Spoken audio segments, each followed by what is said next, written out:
मध्य प्रदेश की पूर्व मुख्यमंत्री और भाजपा की वरिष्ठ नेता उमा भारती पार्टी द्वारा निकाली जा रही जन आशीर्वाद यात्रा का निमंत्रण न मिलने से नाराज है।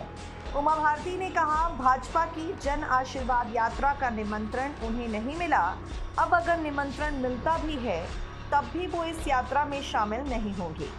आपको बता दें, भाजपा ने मध्य प्रदेश में जनता के बीच सरकार की उपलब्धियां पहुंचाने के लिए जनसंपर्क यात्रा की शुरुआत की है, मगर इस यात्रा में राज्य की पूर्व मुख्यमंत्री उमा भारती को आमंत्रण तक नहीं दिया गया। भोपाल के कार्यक्रम में उमा भारती से जब भाजपा द्वारा की जा रही इस नज़रअंदाजगी को लेकर सवाल किया गया तो उनका दर्द छलक गया। उमा ने कहा, मुझे यात्रा में कहीं भी नहीं बुलाया गया, इससे मुझे कोई फर्क नहीं पड़ता। हाँ, लेकिन मेरे मन में एक सवाल ज़रूर आता है कि ज्योतिरादित्य सिंधिया ने अगर उनकी सरकार बनवाई तो मैंने भी एक बार सरकार बना कर दी थी। 2020 उपचुनाव के दौरान मुझे कोरोना हुआ, 11 दिन ही हुए थे। पार्टी के नेताओं की अपील पर मैं चुनाव प्रचार में उतरी।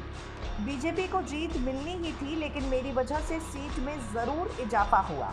मुझे यात्रा में नहीं जाना था क्योंकि इन लोगों को ये डर है कि अगर मैं वहां पहुंच जाऊंगी तो लोगों का सारा ध्यान मेरी तरफ होगा। मुझे नहीं जाना था, लेकिन कम से कम निमंत्रण देने की औपचारिकता तो पूरी करनी चाहिए थी। इसके बाद उमा भारती ने ट्वीट करके कहा, मुझे जन आशीर्वाद यात्रा के प्रारंभ में निमंत्रण नहीं मिला। ये सच्चाई है कि ऐसा मैंने कहा है, लेकिन निमंत्रण मिलने या ना मिलने से मैं कम ज़्यादा नहीं हो जाऊंगी। हाँ, अब यदि मुझे निमंत्रण दिया गया तो मैं कहीं नहीं जाऊंगी, ना प्रारंभ में, ना 25 सितंबर के समापन समारोह में। मेरे मन में शिवराज जी के प्रति सम्मान और उनके मन में मेरे प्रति स्नेह की डोर अटूट और मजबूत है। शिवराज जब और जहां मुझे प्रचार करने के लिए कहेंगे, मैं उनका मान रखते हुए उनकी बात मानकर चुनाव प्रचार करने जा सकती हूँ। जिनके खून पसीने से ये भाजपा बनी है, मैं उन लोगों में से हूँ। पार्टी का कभी नुकसान नहीं करूँगी। उमा आगे कहती है, मेरी वो तीसरी बात जो मैंने कल कही, ये किसी ठेस या आक्रोश से नहीं निकली।